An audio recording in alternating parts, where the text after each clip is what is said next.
ထီထိုးကြပါလို့အမည်ပေးထားတဲ့ဘာကုလသုတ်တံတရားဒေသနာဒီကနေ့ညဟောကြားမည်ဖြစ်လေသောကြောင့်တရားမောကြားသိမည်တရားမနာကြားသိမည်မှာတရားပိုင်ရှင်ဖြစ်တော်မူတဲ့ဘုန်းတော်6ပါးသခင်သဗ္ဗညုဘုရားရှင်ကိုယ်တော်မြတ်ကြီးကိုရိုသေစွာလို့ချီးမွမ်းရှိခိုး၍ဓမ္မသဘင်စတင်ဖွင့်ကြရအောင်အလုံးပရိသတ်ပေါင်းသူတော်ကောင်းတို့ကလို့ချီပြီးတော့ဘုရားရှင်ကိုယ်တော်မြတ်ရဲ့ဂုဏ်တွေကိုအာယုံပြုနေပါဘုန်းကြီးကဓမ္မသနပလင်ဒါနကနေပြီးတော့ဘုရားရှင်ကိုယ်တော်မြတ်အားဖြည့်ကျူကိုရောပူဇော်အပ်တဲ့နမကာရဘုရားရှိခိုးဖြင့်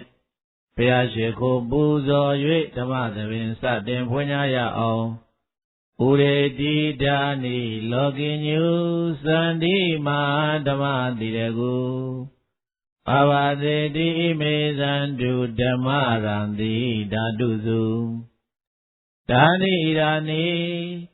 ဘုရားတိဟူသောယရဏစံယုံကြောင့်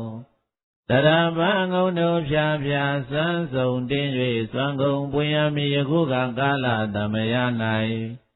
ဓမ္မတိရကု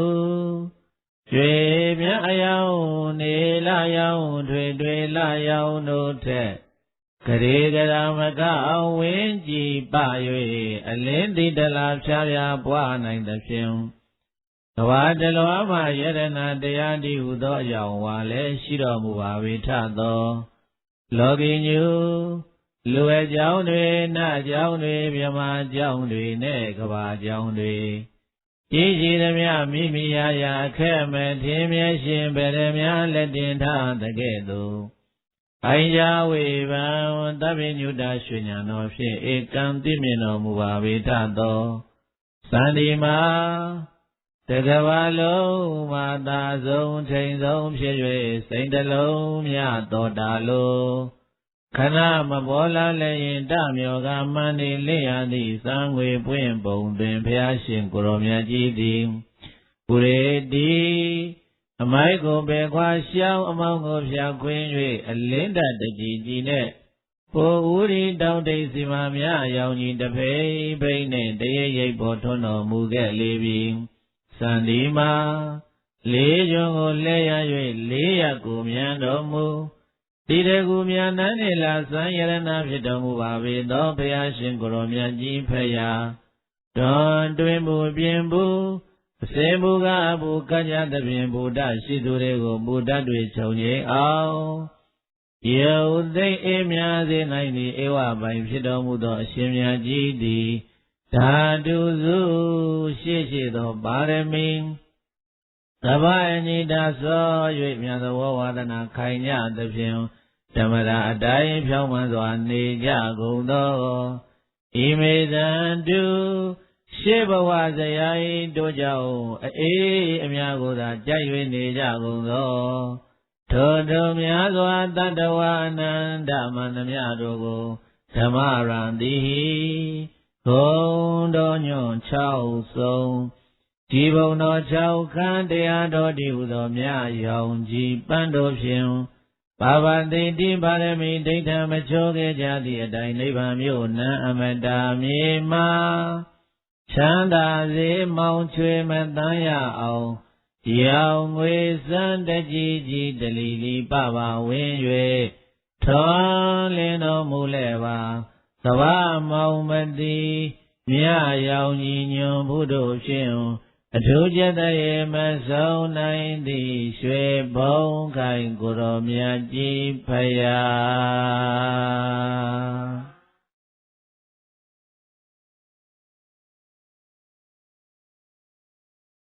မေတ္တာဖို့စပိုင်လေးတွေရွတ်ဆိုရင်းနဲ့မေတ္တာပို့လို့လိုက်ကြရအောင်အလုံးလိုက်ဆိုပါစัจ java လာအနန္တ၌လုံးစုံခတ်သိမ့်တတ္တဝါတွေကိုမာတန်တန်ပူပန်ဆွဲတဲ့ကိုစင်ရဲ့လည်းกินပါစေဘေးရဲ့တန်တန်ရံခသိမ့်တို့ချောင်းငါတိမ့်လို့ငြိမ်ပါစေ စိတ်မှာတန်တန်ပူပန်ဆွဲတဲ့စိတ်ဆင်းရဲလည်းကင်းပါစေဆင်းရဲကုန်ခန်းနိဗ္ဗာန်သံမြတ်နိုင်ပါစေဧဒါကဗုဒ္ဓဟောကြားမေတ္တာထားပွားတဲ့တန်ပါပေစัจ java လာအနန္တ၌လုံးစုံခန္တိနတ်မြမတွေကိုယ်မှာတန်တန်ပူပန်ဆွဲတဲ့ကိုယ်စင်ရဲလည်းကင်းပါစေဘေးရဲ့တန်တန်ရံခသိမ့်တို့ရှောင်းငါတိတ်လို့ငြိမ်းပါစေစိတ်မှာတန်တန်ပူပန်ဆွဲတဲ့စိတ်ဆင်းရဲလည်းကင်းပါစေဆင်းရဲကုန်ခန်းနိဗ္ဗာန်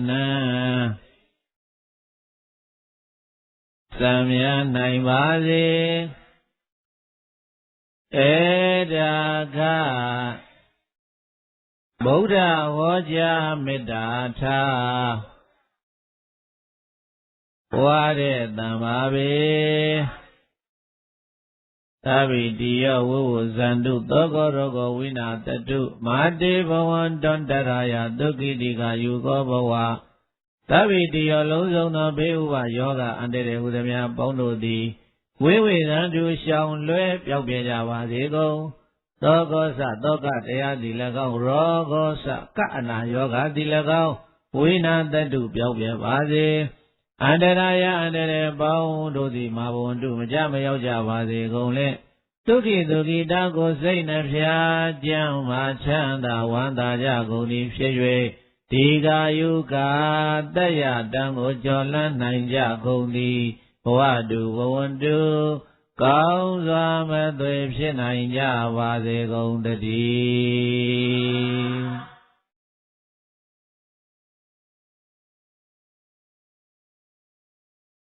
မေတ္တာအာတိသမေတ္တာပဋ္ဌနာများပြုပြီးတော့ဒီနေ့ညဓမ္မသဘင်ကိုဘုန်းကြီးတို့ခုချိန်ကစတင်ပြီးတော့ဖွင့်ပါတယ်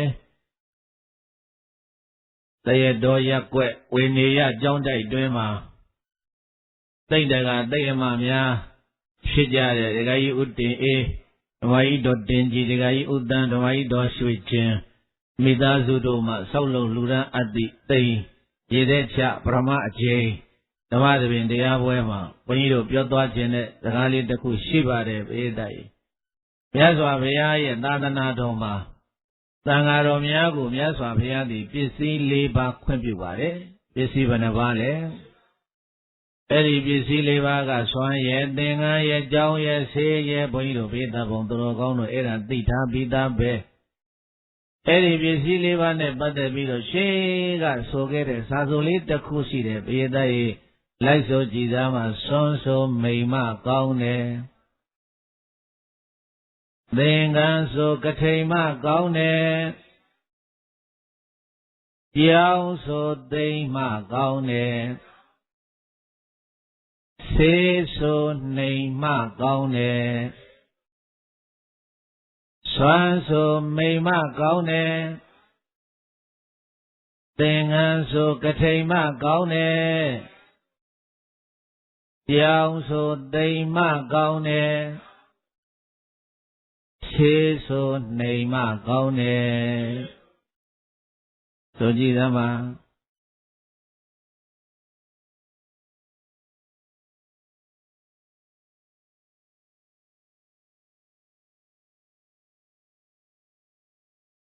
ဘယ်နှမျိုးလဲတေဓမ္မတစ်ပါဆွမ်းဆိုရင်မိန်မကောင်းတယ်တဲ့ဆွမ်းဆိုပါတယ်လေဝတ်သားဟင်းကြက်သားဟင်းနေတိုင်းကြီးပဲအိမ်မဲကြွကြွဟိုရင်ကလည်းဝတ်သားဟင်းကဒီရင်ကလည်းကြက်သားဟင်းကစီပြန်နေကြီးစားတော့တချို့အိမ်ကြတော့ကစိုးရဲ့ချင်ဟင်းလေးနဲ့ Ngabi dosia lene, taya dilene, taya kilene, the yeni dosia lene, ngachi, helene, so Deka widow be the hingong mohodo lebe, Eddie son wine, Dangaromiago, mainzy. That young son so ye, may mark on it, son so whatever. Hingona Magona diga moba, no? Hingona Magona diga moba, Wuni, Dangadori, Bazatema, Salo, Karen Bay Dwayne, Karen Main Dwayne, Eddie son, Gona. Ola Magaula. Tagaraga Toba Tameno, Damo Tameno, Asenica, Ludegaro, Momo Miamia Catave, no? O the Lambo Hula. Tamelo, Boido, Yadu, Eddie Dambaudo, Toba Tameno, Otameno, Saji, Avi, Daria, Nangaromia, Noko, Mamazi Bude. Babylon, Daria, Kanakana, Pompe, Niara, Mulu, no? Edo, the Garamadi, Cate Songo. Lucansare Bogos or Magamulo Pioada, Cade, Cadalama Kahula. At a window, the Garamari, Sauji Vala, Thomas Sonka, Damo Sonka, being Poina Kashaji, Pomia. Pomelo Colavia, ha, they call Nagaji. They call Nagaji. They chana on Bioada, Bajana on Bioada. Eddie Shimara, say Chana on Bioada, Vieta, now Benjara, a Tintodora. When you did a Dembiola, she did. We did Dembiola, she lamsula. When you did a Dembiola, Mabiola, Vieta, Sonsabi, Nogani, a dali light doachi. A Dembiola, Babiola. Qua, Jatala, Qua, Kaya, Kare. Not at all, Wajimala, Omi, and Jazagare. Here like the Qua. Tantua would not order.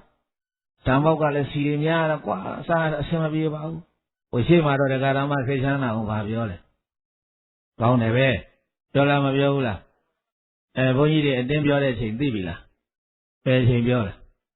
Sonsabi, a Tinkara, and a matter, Sonsabi, no light and not on here. O Gauno, Gunado, singing Helene and a bee linen to the Aline, Chigan Linen, Sologino, and a Gona, Cocoana, my bike would dinner, he Cabanjo Sola.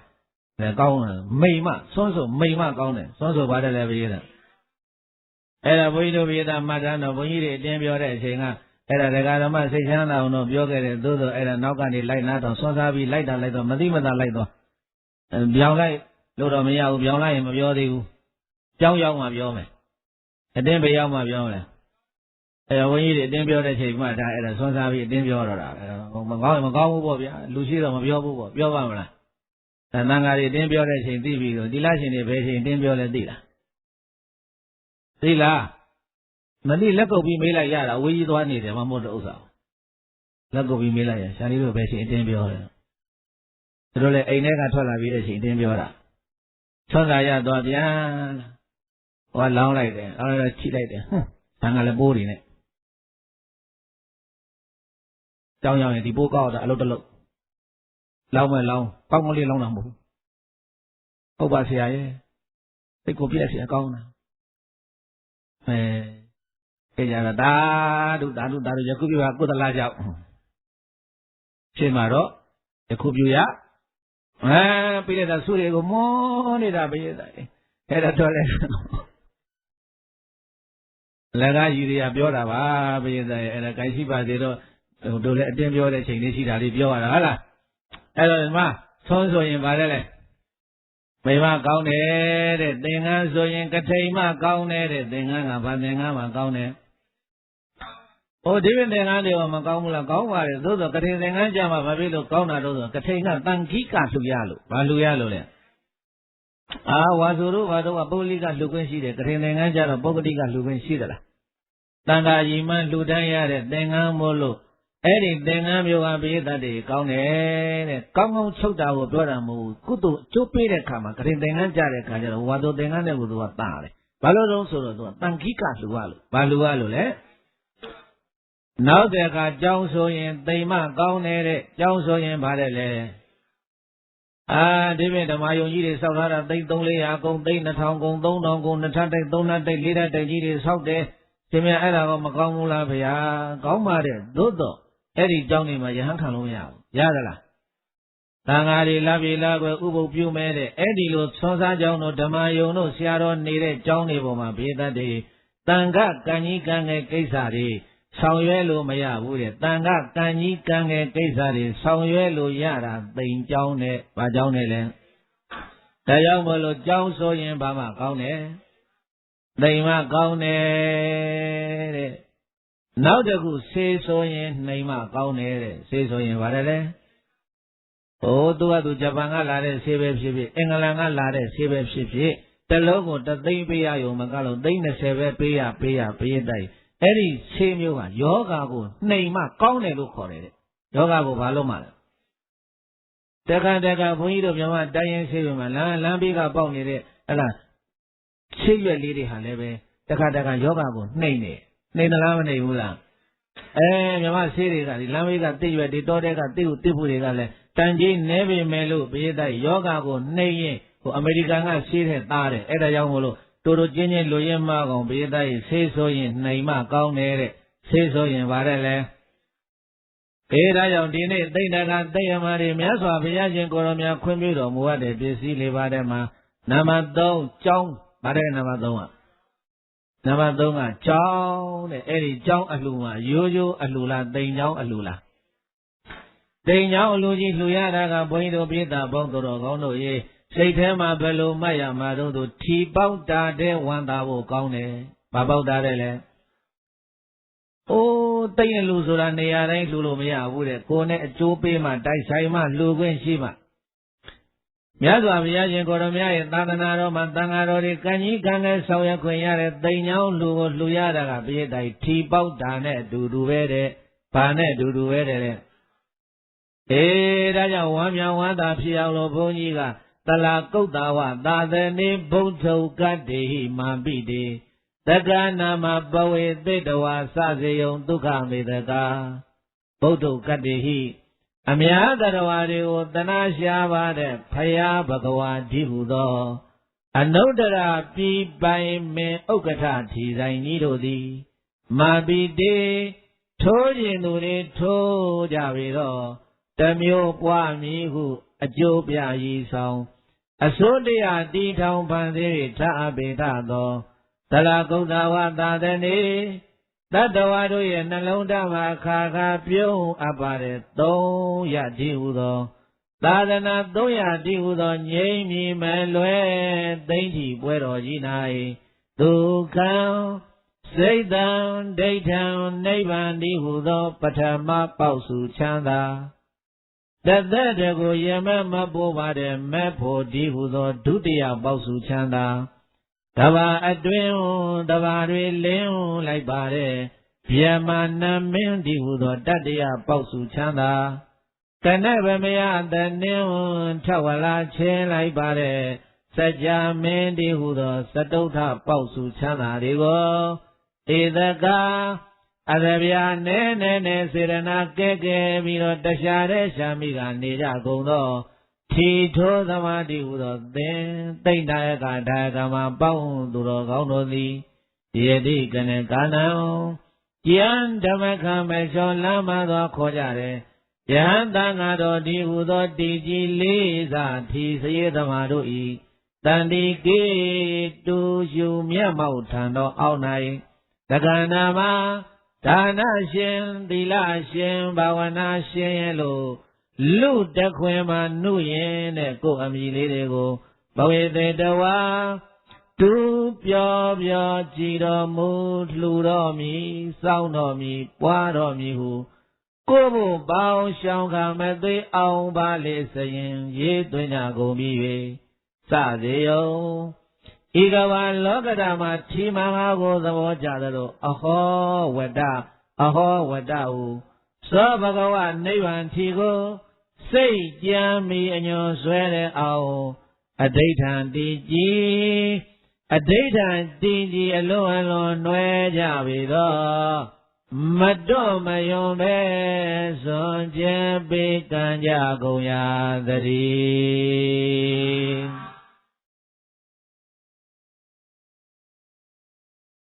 အလုံးတရားရှိခင်စိတ်ကောင်းဝင်တဲ့သူတော်စင်တို့ကိုဘုန်းကြီးကဒီနေရာမှာဥပမာလေးနဲ့ခေါ်မှပရိသတ်ရေဘာနဲ့ဟောမှလဲ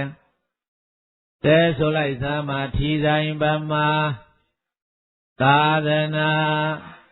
သေချာမှတ်လိုက်ပါ ထီဆိုင်ပမာသာသနာသေချာမှတ်လိုက်ပါထီဆိုင်ပိုင်ရှင်ဗုဒ္ဓပင်အမှန်ပင်ခေါ်ရတာထီဆိုင်ပိုင်ရှင်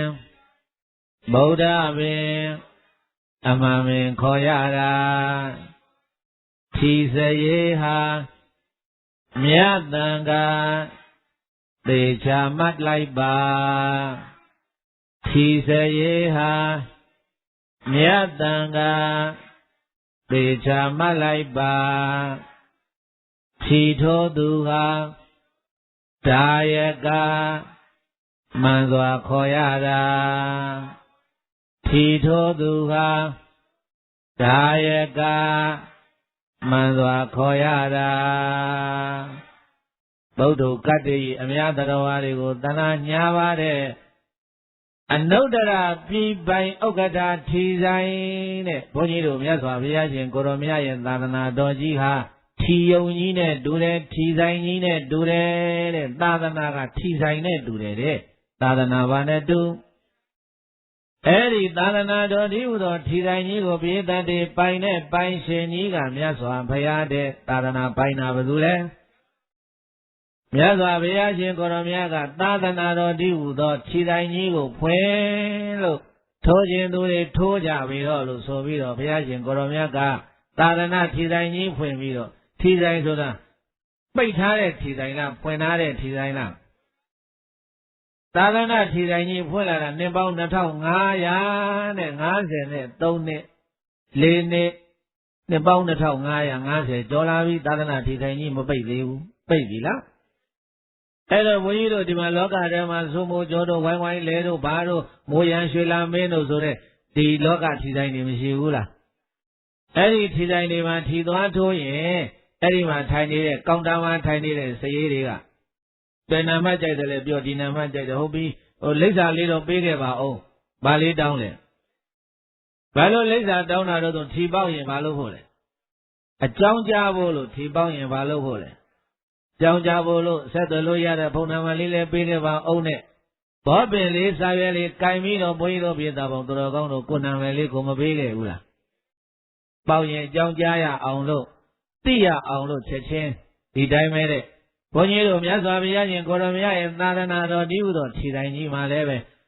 သာသနာတော်300ကိုထမ်းဆောင်နေတဲ့သံဃာတော်တွေကဘာနဲ့တူတော့ဆိုထီဆိုင်မှာကောင်တာမှာထိုင်နေတဲ့ထီစရေးတွေနဲ့တူတယ်တဲ့ဘာနဲ့တူလဲတဲ့ကောင်တာမှာထိုင်နေတဲ့ထီစရေးတွေထမ်းမှာဘုန်းကြီးတို့ပြည်သားပေါင်းတော်ကောင်းတို့ကသွားပြီးတော့ထီထိုးတယ်တဲ့ဒါနကောင်းမှုလုပ်တယ်သီလလုပ်တယ်ဝိပဿနာဘာဝနာဆိုတဲ့အလုပ်တွေကိုလုပ်တယ်ဆိုတာဘုရားတိုင်အဲ့ဒါထီထိုးတာတဲ့ဘာလုပ်တာလဲသက္ကနာမပဝေသိတဝါသူပြောပြောကြည်တော်မူလူတော်မီစောင့်တော်မီပွားတော်မီကိုကိုဖို့ပါအောင်ရှောင်းခါမသွေအောင်ပါလေစရင်ရေးသွင်းကြကုန်ပြီပဲသက္ကနာမဒါနရှင်သီလရှင်ဘာဝနာရှင်ရဲ့လို့လူတခွင်မှာနှုတ်ရင်တဲ့ကိုယ်အမိလေးတွေကိုတပိတော်ကတော့ဒီနေ့ကထိန်သင်္ကန်းလူပါတယ်ဖေဝါဆိုသင်္ကန်းလူပါတယ်ဖေတန်ဃာတွေပင့်ပြီးတော့မလူရဘူးလားအိမ်မှာဖေနေတာတင်မယ်အိမ်တက်လုံးမယ်ပရိယုံမယ်တန်ဃာတွေမပင့်ရဘူးလားအဲ့ဒါဒါနရှင်ဆိုပြီးတော့တန်ဃာတော်တွေထမ်းမှာသေတတ်တဲ့နာမည်ပေးလိုက်တာဒီနေ့သိမ်ချောင်းတွေကသိမ်ချောင်းအမတွေသိမ်ချောင်းကြီးဆောက်လုပ်ပြီးတော့လူတန်းတဲ့ဆိုတာအဲ့ဒါနာမည်ပေးလိုက်တာဒါနရှင်တဲ့ဗါတဲ့လေတနည်းပြောလို့ရှိရင်တော့ဒါအတိတ်ပေါ့အတိတ်ဆိုတာဘုရားကတော့ထီထိုးတဲ့အခါမှာအတိတ်ကလေးပေးပါဦးတိတ်ကလေးရေးခဲ့ပါဦးတိတ်ကလေးဘလို့တိတ်နဲ့ထီထိုးမလဲဆိုအပြိုကြီးလင်ယူရန်ဘုရားကအတိတ်တွေပါလေဒီလိုနော်လူပြိုကြီးမိမတောင်းရန်ကြားဘူးတယ်မို့လားဘေးသားကြီးခုခေတ်ကတော့အဲ့ဒါတွေသိမလို့တော့အဲ့ဒါတွေမပါဘူးကဏ္ဍပဲနံပါတ်1အဓိကထားပြီးတော့လုပ်ကြတာအဲ့တော့ဒီမှာပြောချင်တာကမြတ်စွာဘုရားရဲ့သာသနာတော်ဒီဟုသောထီတိုင်းကြီးမှာထီစရေးသဘာနဲ့တူတဲ့သံဃာတော်တွေထားမှာဘုန်းကြီးတို့ပြည်သားပေါင်းတော်ကောင်းတို့အတိတ်စရင်ရေးသွင်းပြီးတော့တပည့်တော်ကတော့ဒါနရှင်ပါဗျာဒါနလုပ်တဲ့နေ့မှာဒါနရှင်နဲ့ဒါနလုပ်တဲ့နေ့ပါရှင်နဲ့ဥပုံနေ့မှာဘုရားကျောင်းကသွားပြီးတော့ဥပုသ်သတင်းတွေစောင့်တည်တာကဘုရားတိုင်အဲ့ဒါသီလစောင့်တည်တာမို့လို့သီလရှင်နဲ့ပါရှင်နဲ့ လောက်တဲ့ကတရားစခန်းဒီကမ္မထန်တိုက်တဲ့ရိတ်တာတွေမှာသွားပြီးတော့ဝိပဿနာတရားတွေအထုတ်တာကအဲ့ဒါဘာဝနာရှင်းတဲ့ဘာရှင်းတဲ့တက္ကနာမှာဒါနရှင်သီလရှင်ဘာဝနာရှင်လို့မိမိတို့ရဲ့နာမည်ကလေးတွေကိုတဲ့အဲ့ဒီဒါနသီလဘာဝနာဆိုတဲ့အလုပ်တွေကိုလုပ်တယ်ဆိုတာဘိယတရေတန်ဃာတော်တွေထံမှာသွားပြီးတော့လူဒါဒါနဥပုသ်တဲ့သီလစောင့်တာတရားနာတာလုပ်ရသလားမလုပ်ရဘူးလားဒါကြောင့်သံဃာတော်တွေကဘိယတရေထီစရေးနဲ့တူတယ်ဘုန်းကြီးတို့တရားဓမ္မတွေကထီထိုးသမားနဲ့တူတယ်ဘာနဲ့တူရတဲ့ကဲအဲ့ဒီတော့ထီထိုးလာတာဘလောက်ကြာပြီတော့ဆိုလို့ရှိရင်ကြာလာနေအဲ့တော့ပထမစုကဘိယတရေနိဗ္ဗာန်တဲ့ပထမစုကဘာလဲလဲပထမစုကနိဗ္ဗာန်နဲ့အခုဘုန်းကြီးတို့ဘိယတဘုံတော်ကောင်းတို့အဲ့ဒါလေးလိုက်ဆိုကြည်သားမှာပထမစုဟာနိဗ္ဗာန်ပါပေါက်တာလွန်ချမ်းသာပထမစုဟာနိဗ္ဗာန်ပါပေါက်တာလွန်ချမ်းသာကြံတဲ့စုလဲပါတာပဲမလွဲထိုးကြပါကြံတဲ့စုလဲပါတာပဲမလွဲထိုးကြပါဖြီပေါက်ပါမှာဘေဒုက္ခမုတ်ချလွန်နိုင်တာဖြီပေါက်ပါမှာဘေဒုက္ခမုတ်ချလွန်နိုင်တာ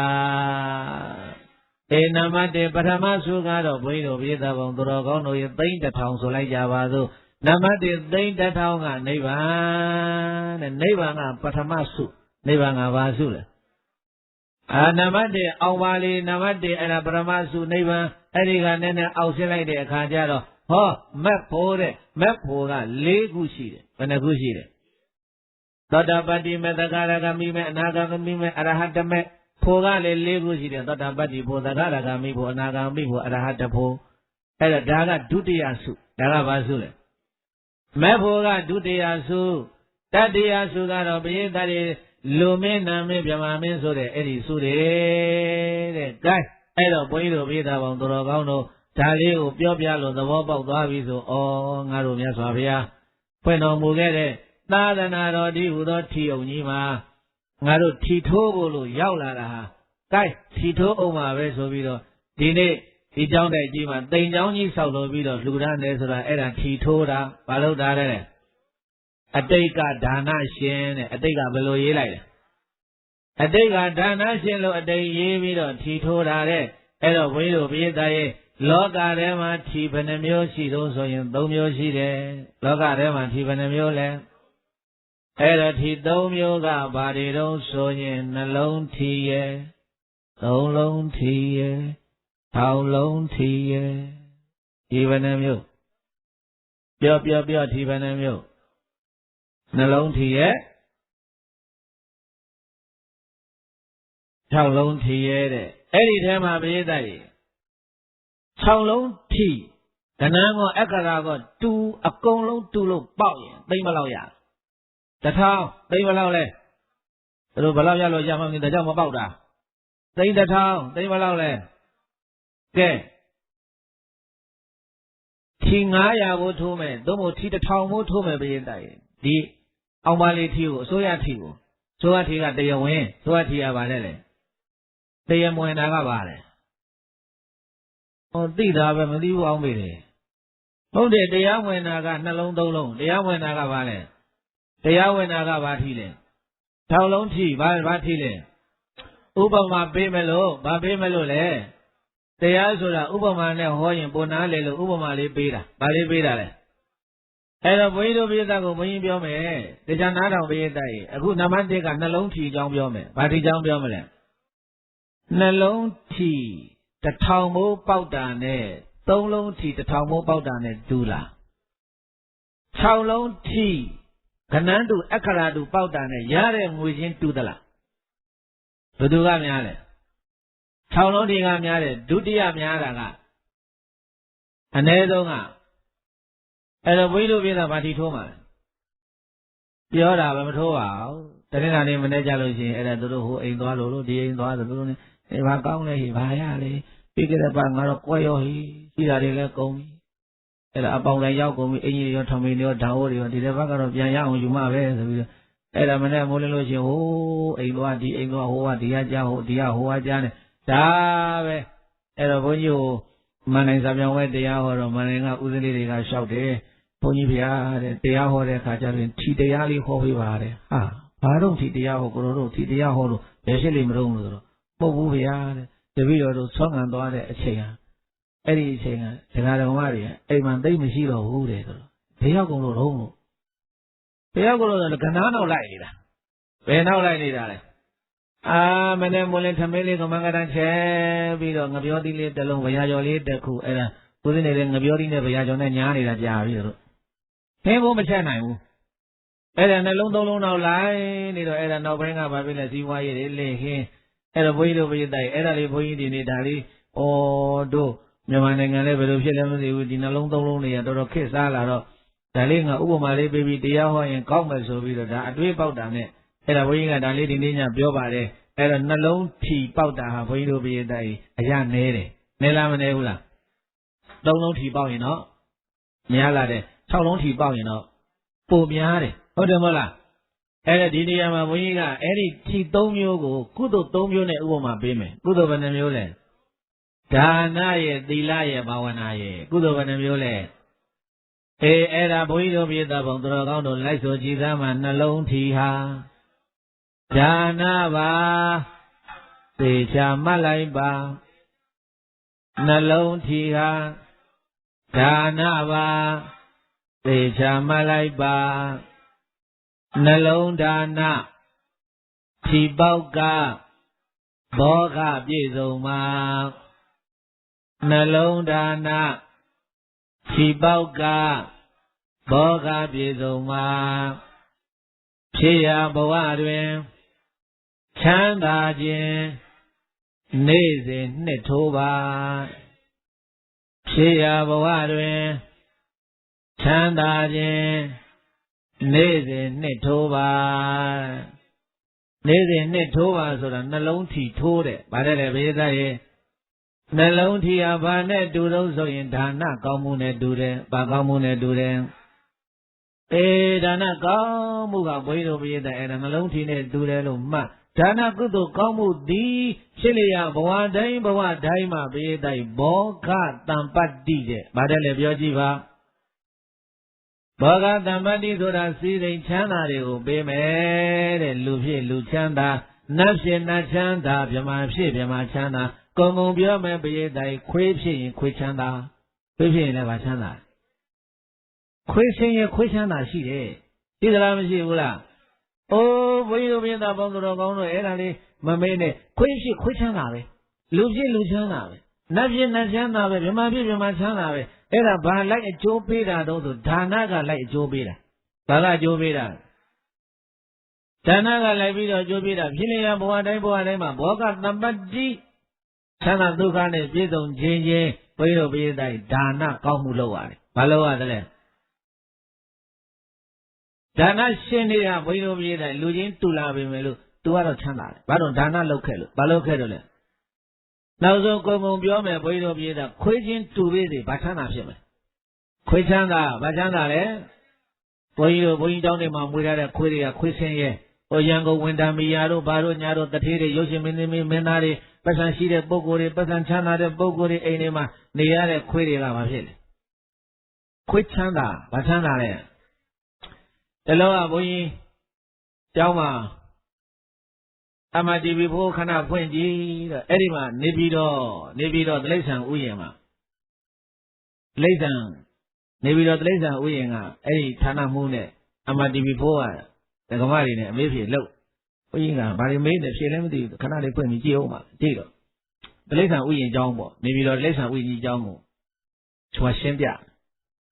အဲ့တော့ဘုန်းကြီးကဘာသဘောသားကြတော့ဆိုတဲ့အခါကျတော့ဘုန်းကြီးတွေ့ပေါ်လေဟိုတရားဟောစရာတစ်ခုဘာရလိုက်တုံးဆိုတော့အဲ့ဒီမှာပင်ကွင်းငှက်ကလေးတွေပြေးတယ်ဟိုးရေထဲမြန်မာနေတဲ့ငှက်ကလေးတွေအဲ့ဒီပင်ကွင်းငှက်ကလေးတွေကိုမြန်မာနိုင်ငံကိုခေါ်လာတယ်မြန်မာနိုင်ငံကိုယူလာပြီးတော့ပင်ကွင်းငှက်ဆိုတာရေခဲမှာနေတာဘာမှနေတာလဲ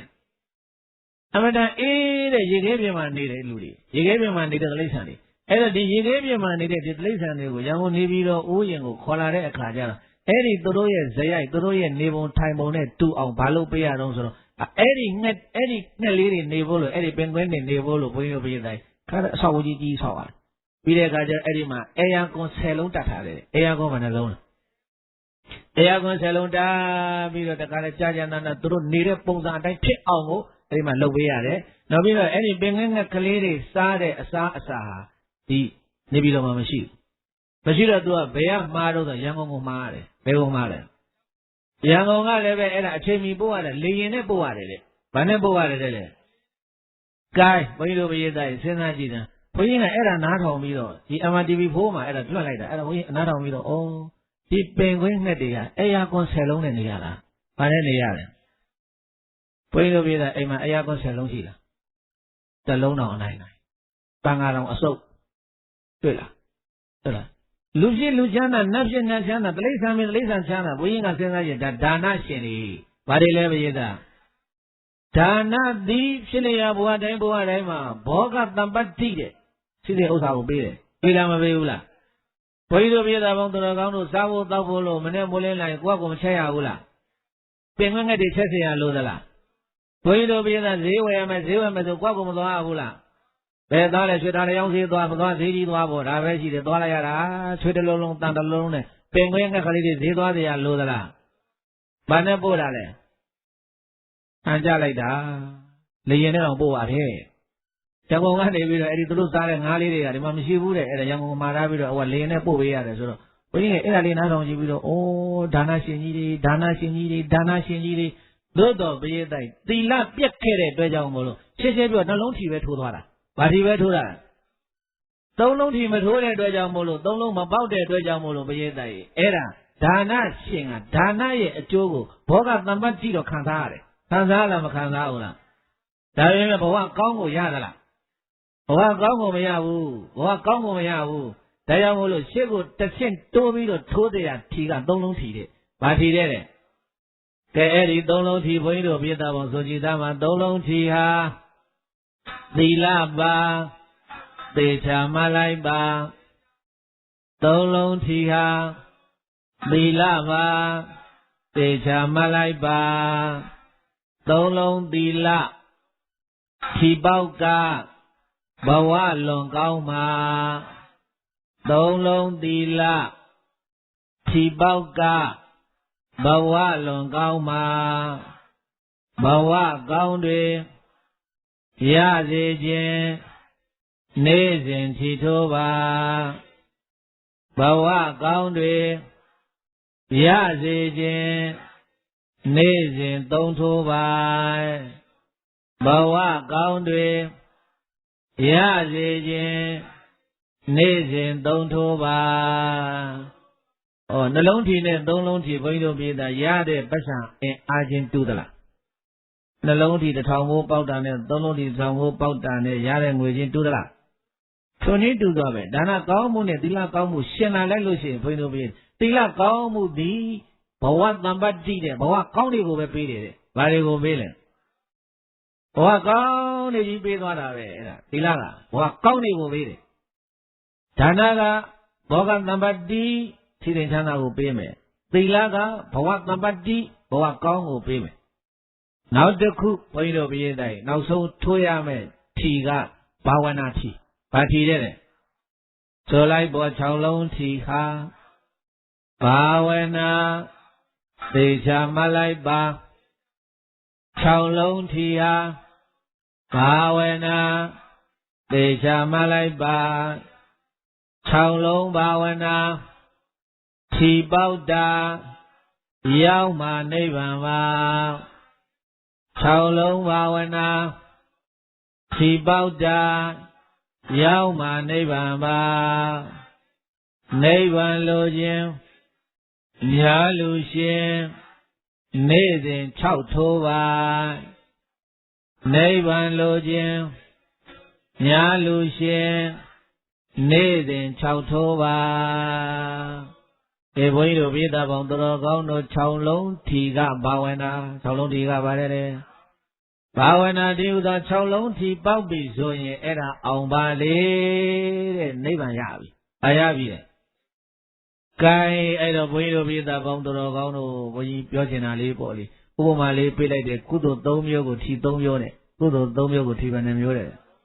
tôm yêu này bây ra đấy, cái thi tôm yêu luôn à, sâu ông lâu à, tôm yêu luôn bao nhiêu này, yata đàn na đi lên na bảo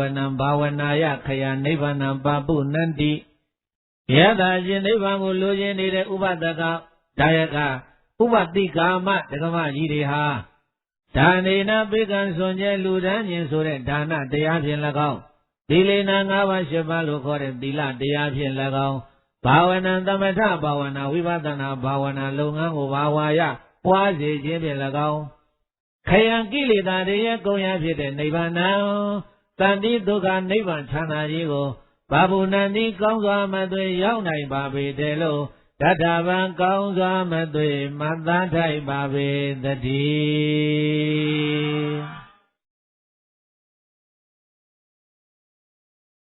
Bojiro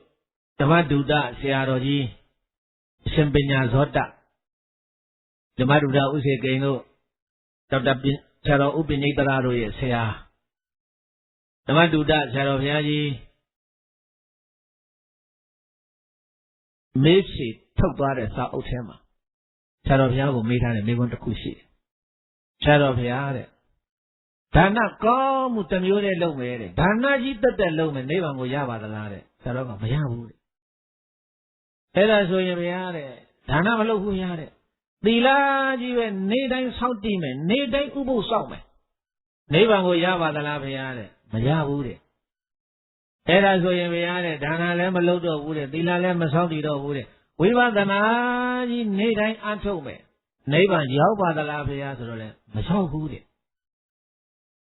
အဲ့ဒါလေးကဘုန်းကြီးတို့ပြည်သားပေါင်းတော်ကောင်းလို့တေချာပြန်ပြီးတော့စဉ်းစားကြည့်အောင်သူမေးတဲ့ပုဂ္ဂိုလ်ရဲ့အမေးကတေချာနားထောင်ကြည့်ဒါနတစ်မျိုးပဲလုပ်မယ်တဲ့ဘာပဲလုပ်မယ်တဲ့သီလနဲ့ဘာဝနာကိုမလုပ်ဘူးဒါနတစ်မျိုးလုပ်မယ်နိဗ္ဗာန်ရောက်ပါသလားဆိုရင်တစ်မျိုးတည်းလုပ်လို့နိဗ္ဗာန်ကိုမရောက်ဘူးရောက်ပါမလားအဲ့ဒါဆိုရင်ဘုရားတဲ့ဒါနမလုပ်တော့ဘူးတဲ့မရောက်ဘူးဆိုရင်သီလတစ်မျိုးနဲ့စောင့်တည်မယ်တဲ့နေတိုင်းဥပုသ်စောင့်မယ်တဲ့နေတိုင်းမှာစောင့်မယ်တဲ့အာဝါတွင်ဝါဥပုသ်မကျိုးအောင်နေတိုင်းဥပုသ်စောင့်ဖို့သီလတစ်မျိုးတည်းကိုလုံအောင်ထိန်းသွားမယ်ဘုရားတဲ့နိဗ္ဗာန်ရောက်ပါသလားဆိုတော့ရောက်တယ်လေလားမရောက်ဘူးတဲ့နောက်တစ်ခုထပ်ပြောတယ်ဒါနလည်းမလုပ်ဘူးဘုရားတဲ့သီလလည်းမလုပ်တော့ဘူးတဲ့အဲ့ဒါဆိုရင်ဝိပဿနာကြီးပဲအားထုတ်မယ်နေတိုင်းညတိုင်းနိုင်တိုင်းမိနစ်တိုင်းစက္ကန့်တိုင်းမှာဝိပဿနာကြီးပဲအားထုတ်မယ်နိဗ္ဗာန်ကိုရောက်ပါသလားလို့ဆိုတော့ဆရာတော်ဘုရားကပါတယ်လေ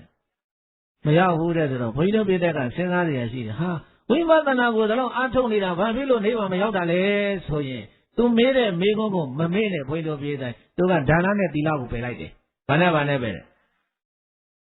သူဘာကြီးတက်တဲ့အားထုတ်မှာတယ်လေဝိပဿနာဘာဝနာလုပ်ကြည့်တဲ့အားထုတ်မယ်ဆိုမရနိုင်ဘူးတဲ့ဘာဖြစ်လို့ဒုံးဆိုလို့ရှိရင်ဘုန်းကြီးတို့ပြည်တဲ့တရားစခန်းဘဂုံမျိုးသူမျိုးသားတွေတရားစခန်းမဝင်ဘူးတဲ့ပုဂ္ဂိုလ်ခါရှားကြပါဘုန်းကြီးမေးပြရတယ်တရားစခန်းကိုဝင်လို့တရားစခန်းမိုးကုတ်ဆုံးလုံးမာစီဝိပုကတော့ဘယ်တရားစခန်းကိုပဲဝင်တရားစခန်းစောင့်ခွင့်တဲ့နေ့မှာကမ္ဘာထမ်းဆရာတော်ကအဲ့ဒီတရားစခန်းဝင်တဲ့ယောဂီတွေကိုဗဒဝတိလပေးတယ်7ပါးတိလဗဒဝတိလလေဘာဖြစ်လို့7ပါးတိလပေးတယ်လို့ဆိုတိလဝိသုဒ္ဓိတိလစင်ကြယ်မှမစင်ကြယ်မှလဲရှေ့မှာရှိတဲ့စိတ်တဝိသုဒ္ဓိတွေဗါတယ်လေဘယေသားသီလစင်ကြယ်မှစိတ်စင်ကြယ်တယ်သီလစင်ကြယ်မှဘာစင်ကြယ်တယ်စိတ်စင်ကြယ်မှတရားမှတ်လို့ရတယ်စိတ်စင်ကြယ်မှဘာမှတ်လို့ရတယ်ဒါကြောင့်ဝိပဿနာတတ်တဲ့မဲ့အထုံးမဲ့ဒါနသီလကိုပိတ်ရင်သူသီလမဆောက်တည်ဘူးလို့ပြောတာနဲ့အတူတူပဲတဲ့ဒါကြောင့်ဘုန်းကြီးတို့ပြည်သားဒါပြောရင်ဘုန်းကြီးတို့ပြည်သားသဘောပေါက်သွားပြီဩ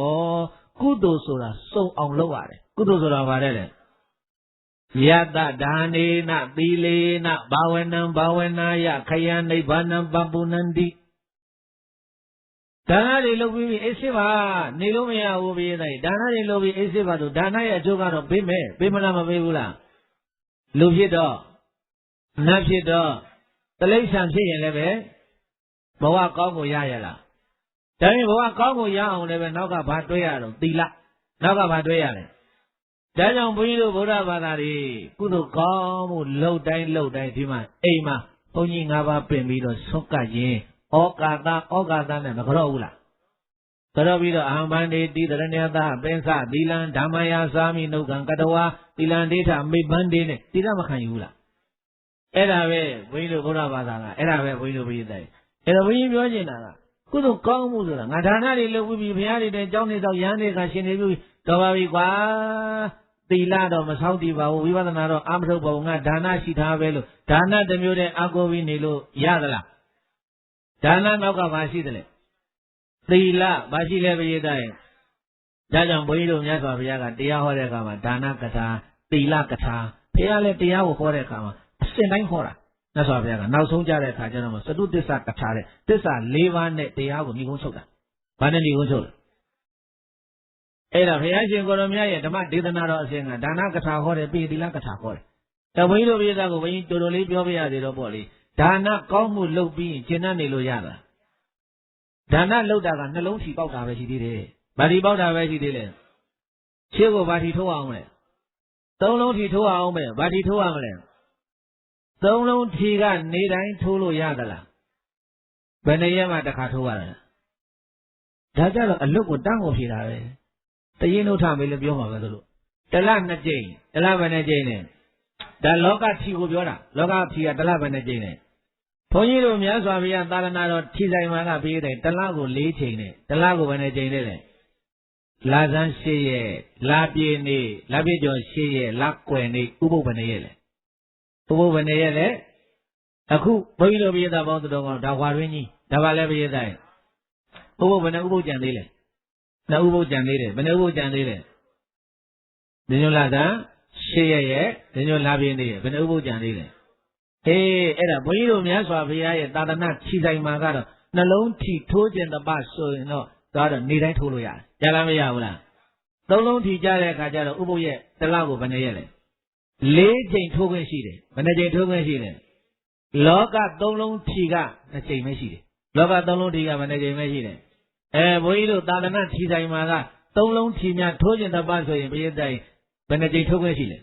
။တလကိုဘယ်နှချိန်လဲ။ဒါတလ၄ချိန်ဆိုတာတာမန်ပုဂ္ဂိုလ်တွေပြောတာသီလရှင်ဆရာကြီးဆရာလေးများရိတ်တာမှာအမေရိကန်နေတဲ့ယောဂီများကြတော့သူတို့ကနေ့စဉ်ဥပုပ်သီလနေ့စဉ်ဗာသီလလဲသူတို့ကတော့နေ့တိုင်းထိုးတာသူတို့ကဘာလုပ်တာလဲ၃လုံးထီဘယ်နှလုံးထီလဲအဲ့ဒီတဲ့နည်းနည်းလေးအရှင်းမလာတာက6လုံးထီဘယ်နှလုံးထီလဲမေးတာ6လုံးထီကဘာဝနာကိုပြောတာ6လုံးထီကဘာလဲလဲကိုင်းဒီလောက်ပြောရင်ဘုန်းကြီးတို့ပြည်သားသဘောပေါက်သွားပြီအဲ့တော့ဒါနသီလဘဝနာကုသိုလ်ကောင်းမှု၃ခုဟာဘုန်းကြီးတို့ပြည်တိုင်းတွဲနေမှာဘာလို့နေမှာလဲဒါနလုပ်ပြီးတာနဲ့သီလလုပ်ပြီးတာနဲ့ဘာဝနာလုပ်ရမလားမလုပ်ရဘူးလားအဲ့ဒါလေးလိုက်ဆိုကြည့်သားမှာ2 3 6မျိုးနေတိုင်းထောအကျိုးမယုတ်ပါ2 3 6မျိုးနေတိုင်းထောအကျိုးမယုတ်ပါ2 3 6မျိုးနေတိုင်းထောအကျိုးမယုတ်ပါနှစ်ဆိုတာပါလဲလုံးထီရပါလဲ3ဆိုတာပါလဲသီလ3ဆိုတာပါလဲ6ဆိုတာပါလဲ2 3 6ပါလဲပြည်သားရဲ့တောထင်တောင်တင်ထဲမနေတော့2 3 6ဆိုနေ့ပြန်ကဘုန်းကြီးတို့ပေးပြီးထင်တယ်ဟေးနေ့ပြန်တနေ့မလာနေ2 3 6တော့ပေါက်ပြည့်ရရှောက်မတွေးနဲ့နော်ကြားလားပြည်သားတချို့ကအဲ့ဒါတရားနာတာအကောင်းတာမဟုတ်ဘူးဒီကကဏ္ဍလေးပါမှတ်သွားတယ်အောင်မယ်2 3 6နေ့ပြန်တော့ပါပြီးထင်တယ်ဟေးဆိုအဲ့တော့သွားလုံးနေရှိတာတွေကုန်လိမ့်မယ်ကြားလားအဲ့ဒါသိပြီးတော့ဘုန်းကြီးတို့မြင်တဲ့ဥစ္စာကံပေးမရသေးကဘာလဲလဲနောက်နေပြပါမရှိရတာဥစ္စာဆိုတာကံပေးမှရတာဘာပေးမှရတာလဲအဲ့ဒါကိုတခါတဲ့လိုက်လိုက်တာလိုက်လေမျောလေအမလီပြောတဲ့စကားရှိသေးတယ်လေမျောလေနဲ့လိုက်တယ်ငွေမျောငွေနဲ့ရှိတာတွေကုန်ရောအဲ့ဒါဘုန်းကြီးတို့ကျေးဇူးရှင်ပေါတော်ပင်မာတိရိသကပေါတော်ပင်ဆိုတော်ကြီးဘုန်းကြီးတို့ခဏခဏပြောတယ်ဥဒေသောကြီးဖြေများတော့ရောင်မထိုးနဲ့ဒီတော့ဝါသနာလည်းပါဘူးပြထိုးလို့မထိုးဘူးလို့အေးကွာအဲ့ဒါအခုခေတ်တရားတော်မတွေဘယ်လိုဖြစ်နေလဲနှလုံးတွေထိုးသုံးလုံးတွေထိုးနေမွဲကုန်ပြီတဲ့အဲ့ဒါဆရာတော်ကြီးကဘာပြောတော့ဆိုတော့ပရမတစ်ချိန်ပေါက်ပေးလိုက်တာဟာဆရာတော်ကြီးပြောတဲ့စကားလေးဘုန်းကြီးကမမေ့ဘူးပရမတစ်ချိန်ပေါက်ပေးလိုက်တာအိမ်ထဲမှာဘယ်လောက်ရှိတုံးဆိုတာဝင်ကြည့်သွားတာဟာပရမတစ်ချိန်ပေါက်ပေးလိုက်တာဗါတဲ့လေအိမ်ထဲမှာဓာတ်အိုးဘယ်နှလုံးရှိသလဲထမိန်ဘယ်နှခွင်းရှိသလဲခြေဘယ်လောက်သားရှိသလဲငွေဘယ်လောက်ရှိတယ်တော့ဝင်ကြည့်သွားတာတဲ့နောက်တော့ဗာဖြစ်တယ်အကုန်လုံးတည်ထုတ်သွား အဲ့ဒါပရမတ္တကြီးပေါက်တာအကောင်းမှမနေတဲ့ပရိသတ်ကြီးလာဝင်ကြည့်တာဘာလာလောက်တာလဲလာဝင်ကြည့်သွားတာအိမ်ထဲမှာဘယ်လောက်ရှိတုံးဆိုတာအဲ့ဒါကြာတော့တော်ကြာရှိတာတွေကောရောအဲ့ဒါတောက်ကြနေလေရောက်လေရောက်ကောဟိုကကျွေးချိန်ကတောင်းဝင်ပေးနေထိုးတာတစ်ပတ်ကိုဘယ်လောက်ရှိတယ်ပေးဆိုတော့ပေးပြန်မရှိတော့တောင်အိုးတွေအပေါင်းတိုင်းရောက်လုံကြီးတွေအပေါင်းတိုင်းရောက်တတိကြိုက်တွေအပေါင်းတိုင်းရောက်အကုန်လုံးတစ်ခါလေဟိုကားတွေဖြစ်တယ်ကွာတဲ့ငါလည်းပဲတို့သာသနာတော်မှာလည်းပဲအဲ့ဒါတန်ဃာတော်တွေကိုဆရာတော်ကြီးကတားတယ်မလုပ်ကြနဲ့မလုပ်ကြနဲ့ဘုန်းကြီးလည်းအများအားပြောတယ်ဆိုလို့ရှိတယ်ငါဆရာတော်တပည့်တော်ဝါသနာလည်းမပေါ့ဘူးမေးဆရာတော်တပည့်ဘာမှဝါသနာဘာလို့အဲ့ကိစ္စတွေလို့အဲ့ဒီမှာဒါလေးကဘုန်းကြီးကဒါလေးဒီနေ့ခက်ပေါ်လေးပရိသတ်ကြီးဥပမာလေးနဲ့ပြောတဲ့အခါပို့ပြီးတော့သင်ရှားလို့ဥပမာပေးတာပါဗာပေးတာလည်းပရိသတ်အခုဘုန်းကြီးပြောသားတဲ့ဥပမာကိုဘုန်းကြီးတို့ပရိသတ်ပေါင်းတော်ကောင်းတို့နားလည်လားမလည်ဘူးလားအဲ့ဒါနှလုံးလဲထိုးရမှာပဲထိုးလားမထိုးဘူးလားသုံးလုံးထီလည်းပဲ6လုံးထီလည်းထိုး6လုံးထီပေါက်ရင်တော့အောင်ပါလေပဲ6လုံးထီပေါက်ရင်တော့ဗါတဲ့အောင်ပါလေဆိုတာနိဗ္ဗာန်ရောက်တာဘယ်ရောက်တာလဲပရိသတ်ဒါကြောင့်ဘုန်းကြီးတို့ပရိသတ်ပေါင်းတော်ကောင်းတို့အဲ့ဒါနေတိုင်းထိုးရမှာက236နေတိုင်းထိုးရမှာဗါတဲ့သဘောပေါက်ပါတယ်နော်အဲ့ဒါ236ကိုနေတိုင်းထိုးဆိုတာဒါနနေတိုင်းလို့သီလနေတိုင်းလို့ဘာဝနာလုပ်ငန်းဓာတ်နိုင်နေနေတိုင်းလို့အဲ့ဒါထီထိုးနေတာဘာလုပ်နေတာလဲဒါကြောင့်နေသိမ့်တဲ့ကသိမ့်မှတွေဘုန်းကြီးပြောချင်တာကဒီမှာဒီเจ้าတိုင်းမှာလာပြီးတော့ဒီသိမ့်ကြီးလာဆောက်တယ်ဆိုတာထီထိုးတာဘာလုပ်တာလဲထီထိုးတာနှလုံးထီနဲ့ကျင်တဲ့နေလို့ရမလားသိမ့်ကြီးတက်ချတဲ့အခါအခုဘုန်းကြီးတို့7ပါးသီလဘယ်နှပါးသီလလဲ7ပါးသီလကိုဘုန်းကြီးကုနာတော်ကမယံပါဏိသံသာရဝတ္တဒုက္ခတော့မောဇနဒါယတိတရဏိနတဟအထင်ကသမဏကတဥဘောဓရသီလသမာရိယမိလို့ဘုန်းကြီးမတိုင်ပေးဘူးလားတရားနာတဲ့အချိန်မှာခု7ပါးသီလရှိနေတယ်။ဘာသီလရှိနေတယ်။အဲ့ဒါသီလထီ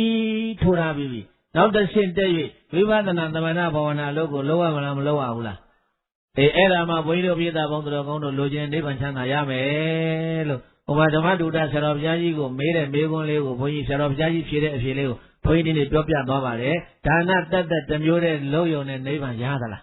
။သီလတက်တက်တစ်မျိုးတဲ့လုံးယုံနဲ့ကိုနိဗ္ဗာန်ရသလား။ဘာဝနာတက်တက်တစ်မျိုးတဲ့ပဲလုံးမယ်ဆိုရင်ကိုနိဗ္ဗာန်ရပါမလား။ဒါဖြင့်ကောင်းမှုသုံးမှုကိုမလုပ်ရမလဲ။စုံအောင်လုပ်ကောင်းမှုသုံးမှုကိုမလုပ်ရမလဲ။အဲ့တော့ဘုန်းကြီးတို့ဒီမှာပွင့်တော်မူသွားတာလေဘုရားသားကြီးဘုရား၄ဆူတောင်ပွင့်သွားပြီ။ဘုရားဘယ်နဲ့ဆူလဲ။သကုတံပန်တင်ဆံဝေစာသူရောငါရောပန်လိုက်ကြတာမောင်တို့မယ်တို့ဘာလို့မပါရန်ကားလို့လမ်းမကြံခဲ့တာတဲ့သကုတံနာဘုရားပွင့်တော်မူသွားတာဘုရားသားကြီးတရားဟောတာလေအနှစ်4000ဟောတာလေဘာလဲလဲအနှစ်ဘယ်နှသောင်းဟောလဲဒီအနှစ်4000ဒီသကုတံမြတ်စွာဘုရားတရားဟောတော်မူသွားတာတို့ပါသွားလားဘာဖြစ်လို့ပါမသွားတာတို့ဆိုရင်ကောင်းမှုမစုံလို့ပါမစုံလို့လဲကောင်းမှုစုံတဲ့ပုဂ္ဂိုလ်တွေပါသွားပြီတဲ့နောက်တဲ့ကကကုတနာဘုရားပွင့်တော်မူပြီးတော့ကောဏဂမနဘုရားထပ်ပွင့်လာတဲ့ဗာဘုရားလဲကောဏဂမနမြတ်စွာဘုရားကတတ်တော်3000နေသွားတယ်တတ်တော်ဘယ်နှသောင်းလဲအနှစ်3000တိတိတရားစီကြီးယွန်းစောတိမိဟိဘဝတိုင်ကိလေသာနာပိဝေထတို့များမကြနိုင်တဲ့ကောဏဂမနမြတ်စွာဘုရားပွင့်တော်မူသွားပြန်တော့လည်းပဲဘေးသတ္တေတို့ပါမသွားပြန်မှုတဲ့အဖြေကထွက်ပြီးကုသိုလ်မစုံလို့ပါမစုံလို့လဲအဲဒီကောဏဂမနမြတ်စွာဘုရားပွင့်တော်မူသွားပြီးတော့ကတ္တဗမြတ်စွာဘုရားထပ်ပွင့်လာပြန်တယ်ဗာဘုရားတဲ့လေဒါကြောင့်ကတ္တဗပန်တင်္ဆာဝေစာသူရောငါရောပန်လိုက်ကြတာမောင်တို့မယ်တို့ဘာလို့မပါရန်ကားလို့လမ်းမကြံခဲ့တာကတ္တဗမြတ်စွာဘုရားကလည်းအနှစ်2000နဲ့အနှစ်ဘယ်နှသောင်းအနှစ်2000တိတိနေ့စဉ်ဓမ္မသဘင်တရားဝကြီးတွေဆင်ရင်ပြီးတော့ကျွတ်တင်ကျွတ်ထိုက်တဲ့ပုဂ္ဂိုလ်တွေကိုပိဿတိတရားမို့ရွာသွန်းဖြိုးပြီးတော့ခေါ်သွားတာတဲ့တို့ကြံခဲ့ပြန်တယ်အကြံဘူးလားဘာဖြစ်လို့တော့အဖြေထုတ်တဲ့အခါကျတော့ဘာမစုံလို့ကုသိုလ်မစုံလို့တနည်းပြောရင်ပိဿတိပါရမီမပြည့်လို့ဘာမပြည့်လို့လဲပါရမီမပြည့်လို့တဲ့အဲ့ဒီကတ္တဗမြတ်စွာဘုရားပွင့်တော်မူပြီးဒီနောက်တဆူထပ်ပွင့်ပြန်တဲ့ခောရမဘုရားတဲ့ဘာဘုရားလဲခောရမဘုရားကတတ်တော်အတိုးဆုံးဘုရား45နှစ်ပဲတရင်သုံးသွားတာ45နှစ်ပဲနေသွားတာအဲ့တော့တတ်တော်ရှိဘုရားတွေတော့မတွေ့ဘဲနဲ့ဘုရားတိုင်တတ်တော်တူတဲ့ဘုရားကျတော့တို့ကလွဲပြန်ရောမလွဲဘူးလားလွဲတာဘာကြောင့်လဲအဖြစ်ထွက်ပြီးကုသိုလ်မဆုံးလို့တနည်းပြောပါရမီမပြည့်လို့ဟုတ်တယ်မဟုတ်လားအဲ့တော့ ဒီဖရာသာနာတော်ကြီးမကုံခင်ကြိုးစားပြီးတိုင်ကြိုးစားလို့ကိလေသာအသောခေါ်လျောကုန်ခန်းလို့ယဟန္တာဖြစ်လို့နိဗ္ဗာန်ဝင်သွားတော့လဲအောင်ပါလီပေါ့ဗျာဟုတ်လားဒီဖရာလက်ထက်ဒီတဖရာသာသနာတော်မှာကျွတ်တမ်းမဝင်သေးရင်တော့မျောလင့်ချက်ကလေးတော့ရှိပါသေးတယ်။ဘာရှိတယ်လဲမျောလင့်ချက်ရှိတယ်ဆိုတာကဗာဒကဘာကြီးမှာနောက်ဆုံးဘိတ်ဖရာတဆူပွင့်တော်မူအောင်ပဲတဲ့အရိမတေယဖရာတဲ့ဗာဖရာတဲ့အရိမတေယမြတ်စွာဘုရားကထူးဆန်းတဲ့ဘယင်တန်တွေတတ်တော်8000နေမှာတတ်တော်ဘဏ္ဍသောကြည်စမ်းအဦးဆုံးပွင့်သွားတဲ့ဘုရားတဲ့သူကတဆတ်တက်ပြီးတော့ဦးဆုံးပွင့်သွားတဲ့ကကုတ္တနာဘုရားက4000နေသွားတာဘယ်လောက်နေသွားတယ်နောက်ဆုံးမိတ်ဘုရားက8000နေပဲတဲ့တတ်တော်ဘဏ္ဍသောနဲ့လေဒီအရိမတေယမြတ်စွာဘုရားပွင့်တဲ့အချိန်မှအနှစ်8000တိတိတရားစီကြီးရွတ်စောတီးပြီးတော့ခေါ်တာမှဘုန်းကြီးတို့ပြည်တိုင်တို့မပါဘူးဆိုရင်တော့မက်ကင်ဖောင်ကြီးထွက်တော်မဲ့လိုက်မလားကွယ်ခရီးတဲ့လိုက်ချင်ရင်ထုတ်ပညာတော့ခုတခါတည်းခေါ်သွားမယ်တန်ရောစဉ်နေတွဲနေရင်ဖြင့်ကြံခဲ့မှလည်းဆိုလာတယ်သုံးမရိတ်ခါကိုယ်တိုင်ထုတ်လို့မြန်မြန်သုံးဆုံးလိုက်ဆိုကွယ်ဒီတခါလွယ်အပေပုံထဲကြသွားရင်မလွယ်အဲ့ဒါကြောင့်မက်ကင်ဖောင်ကြီးအမြန်စီးခရီးထွက်ဆိုကွယ်တဲ့ရှေ့ကဆုံးမခဲ့တဲ့လင်္ကာလေးမကောင်းမလားပြေးတိုင်းထွက်တော်မူသွားတာဖရာလေးစုဘယ်နဲ့စုလဲလိုက်ရှင်တဲ့လူတွေလာကြတဲ့မက်ကင်ဖောင်တော်ပေါ်မှာတင်ပြီးတော့ခေါ်သွားတာတို့ပါသွားလားဒါကြောင့်မို့လို့ဘဲเจ้าညိုဘဲကုန်းဆောင်မှလားပုံအောင်လို့နေခဲ့တယ်လေတဲ့ဘုန်းကြီးတို့ဘယ်ချောင်ကွာပုံနေလဲမသိဘူးနော်ဖရာတွေနဲ့လွဲခဲ့ရတာစဉ်းစားကြည့်တဲ့အခါကျတော့ဘေးတိုင်ကုသိုလ်မစုံလို့တနည်းပြောပါရမီမပြည့်လို့ဘာမပြည့်လို့လဲဒါကြောင့်အရိမတေယဗုဒ္ဓပန်ခိုင်းအာရပါရဖူးကြမြိုင်ဒီတခါလွဲပဲထဲမှာထိုင်လူပုံနဲ့ခဲလို့မရနိုင်တဲ့မျောလင်းချက်ကလေးတစ်ခုကအရိမတေယမြတ်စွာဘုရားပွင့်တော်မူတဲ့အချိန်တို့ကလည်းကောင်းမှုစုံသွားရင်အဲ့ဒီဘုရားနဲ့တွေ့လို့အဲ့ဒီမိဂရာဝန်တော်ကြီးထဲမှာဓမ္မစကြာတရားတရဦးဓမ္မစကဘုဝတ္တနာသုတ်တန်ကြီးနာပြီးတော့အဲ့ဒီမှာသောတာပန်တဂါရကအနာဂံယဟနာတွေဖြစ်ရင်ဘဝသာသိမလားမသိဘူးလားဒါကြောင့်လေးစုဘုရားလွဲသွားတာဘေးသားတွေထားလိုက်ပါတော့ဘယ်တတ်နိုင်မလဲကိုကကုသိုလ်ကောင်းမှုမှမစုံမဲနေဘူးနော်အဲ့တော့ကုသိုလ်စုံအောင်လုပ်ဖို့လို့တိုက်တွန်းတယ်အရိမတေယမြတ်စွာဘုရားမပွင့်ခင်ခြားကာလဂေါရမဘုရားသာသနာတော်ကြီးမကုန်ခင်မှာကိုပါရမီပြည့်လို့ကိုလုပ်တဲ့ကုသိုလ်ကောင်းမှုကလည်းစုံပြီဆိုရင်တော့ဖြင့်ဘုရားတိစောင့်နေကြမလို့ဘူးလို့သလားဘုရားတိစောင့်နေကြမလို့ပဲနဲ့ဒီဘုရားလက်ထက်သာသနာတော်မှာလည်းပဲကြွတန်းဝင်နိုင်ပါတယ်ဝင်နိုင်လားဝင်နိုင်ဘူးလားဒါကြောင့်အလုံးတရားရှိခင်စေကောက်ဝင်တဲ့တော်စင်တို့ကိုဘုန်းကြီးကဒီနေ့ညထီထိုးကြပါဆိုတာဘုရားတိုင်းကောင်းမှု၃မျိုးကိုလှုပ်ခိုင်းတာကောင်းမှုဘယ်နှမျိုးလဲဆိုလိုက်ပါဒါနသီလပြေဝစုံလျင်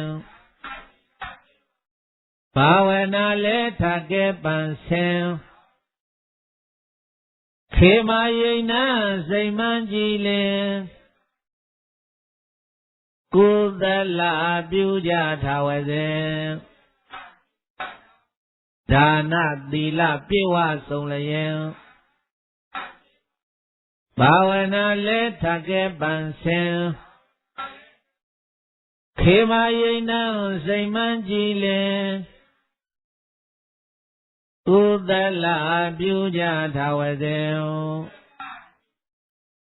ဒါနသီလပြီးရင်ဘေးတိုင်ဘာဝနာလဲထကဲပန်ဆင်တဲ့ဝိပဿနာဘာဝနာလို့လဲအထုပ်ပါ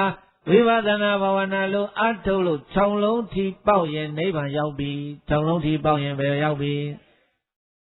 ဒါကြောင့်မလို့ဘဝများစွာဘုရားတွေအစူးစူးနဲ့တွေ့ပြီးတော့ဘဝတိုင်းထီထိုးလာတာဘုန်းကြီးတို့မြတ်စွာဘုရားရှင်ကိုရောမြတ်သာသနာတော်လက်ထက်မှာဘုရားရှင်ကိုရောမဘုရားသာသနာတော်လက်ထက်မှာရတဲ့ဆုရသွားတဲ့ယဟနာတပါးအကြောင်းအရှင်ဘာကုလတဲ့ဘသူတဲ့လဲဘုရားတဲ့ဘာကုလမထေသူမြဆိုတာဘာဆိုတာနှစ်ကုလဆိုတာအမျိုးဘာကုလလို့သုံးတယ်အမှန်မှန်ဘာကုလဗါတယ်လေဘုရားဘာကုလဘာဆိုတာနှစ် ကုလဆိုတာအမျိုးနှစ်ဖက်အမျိုးစောက်ရှောက်ပြီးတော့မွေးထားတာမို့လို့အဲ့ဒီအမျိုးသားရဲ့နာမည်ကိုဘာကုလလို့ခေါ်တယ်ဘာလို့ခေါ်ရလဲအရှင်ဘာကုလမထေသူများရတော်မူတဲ့ဧရတဲ့ဘွဲကဧရတဲ့ကံဘိက္ခွေမမသာဝကနံဘိက္ခုနံအပ္ပဘာဒနာယတိတံဘာကုလောဘေကဝေယံတို့များဥစ္စေတတို့မမသာဝကနံ